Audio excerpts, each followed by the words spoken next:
भारत एक मरतबा फिर पाकिस्तान, अफगानिस्तान और ईरान को लड़वाना चाहता है। नाजरीन ग्रामी, आपको पता होगा कि जब इमरान खान की गवर्नमेंट आई थी शुरू के दिनों में ईरान से काफी दहशतगर्द पाकिस्तान में आकर पाकिस्तान की सिक्योरिटी फोर्सेस को निशाना बनाते थे। अफगानिस्तान का भी इसी तरह हाल था, लेकिन आजकल मोदी सरकार दोबारा इसी गेम को शुरू करने वाले हैं। मोदी ने एक मरतबा फिर अफगानिस्तान और ईरान को उकसाया है कि वो पाकिस्तान के खिलाफ हर्जा सराई करें। अफगानिस्तान के अंदर वो मुख्तलिफ प्रोजेक्ट अपनी इराकी एजेंट और इसराइली मुसाद के एजेंट लाकर छोड़ दिए हैं कि यहाँ बैठकर पाकिस्तान के खिलाफ कार्रवाइयाँ की जाएं। नाजरीन ग्रामी, पाकिस्तान अफगानिस्तान के अंदर एक स्टेबल गवर्नमेंट लाना चाहता है, लेकिन अफगानिस्तान के अंदर अशरफ गनी को मोदी सबज बाग दिखा रहा है कि जिस तरह पहले पाकिस्तान की सिक्योरिटी फोर्सेस को अफगानिस्तान के अंदर से निशाना बनाया गया, उसी तरह दोबारा इसी तरह के काम किए जाएं और पाकिस्तान के अंदर अनस्टेबिलिटी लाई जाए ताकि अफगान पीस प्रोसेस मुकम्मल तौर पर नाकाम हो जाए। नाजरीन ग्रामी, मोदी ये भी चाहता है कि किसी न किसी तरीके से ये अफगान पीस प्रोसेस मुकम्मल तौर पर फ्लॉप हो। अगर फ्लॉप होता है तो जाहिर सी बात है अफगानिस्तान के अंदर स्टेबल गवर्नमेंट नहीं आएगी। अगर स्टेबल गवर्नमेंट नहीं आती तो इस पूरे खित्ते का अमन फिर आपने पहले ही देखा होगा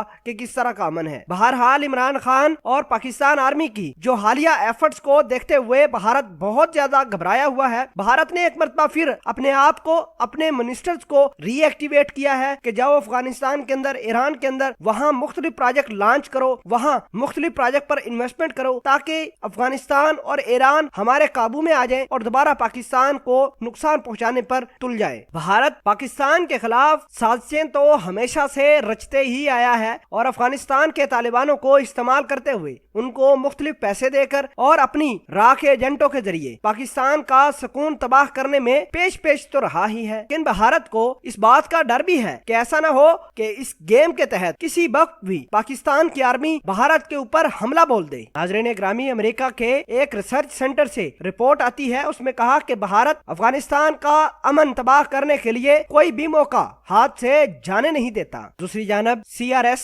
रिपोर्ट के अंदर पाकिस्तान को अफगानिस्तान और ईरान का सबसे अहम नेबर भी बताया है। रिपोर्ट के मुताबिक पाकिस्तान ने जिस कदर हो सकता था अफगानिस्तान के पीस प्रोसेस को आगे बढ़ाया, ईरान के अंदर स्टेबिलिटी लाने में अहम किरदार अदा किया और अपने बॉर्डर के चारों तरफ बाड़ लगाने में अहम किरदार अदा किया। भले ही पाकिस्तान की इकोनॉमिक सिचुएशन ठीक नहीं, लेकिन फिर भी अपने मुल्क और अपने खित्ते में अमन लाने के लिए पाकिस्तान ने बाढ़ के अमल को जारी रखा। इस अमल के तहत पाकिस्तान की सिक्योरिटी फोर्सेस को निशाना भी बनाया गया, जो कि राह के लोग और NDS पाकिस्तान आर्मी की सिक्योरिटी फोर्सेस को टारगेट करती रही हैं। रिपोर्ट में यह भी बताया गया है कि भारत की नापाक हरकतें उसके ऊपर ही भारी पड़ेंगी। भारत नहीं चाहता कि अफगानिस्तान के अंदर कोई स्टेबल गवर्नमेंट बने और अफगानिस्तान के ताल्लुकात पाकिस्तान के साथ ठीक हों।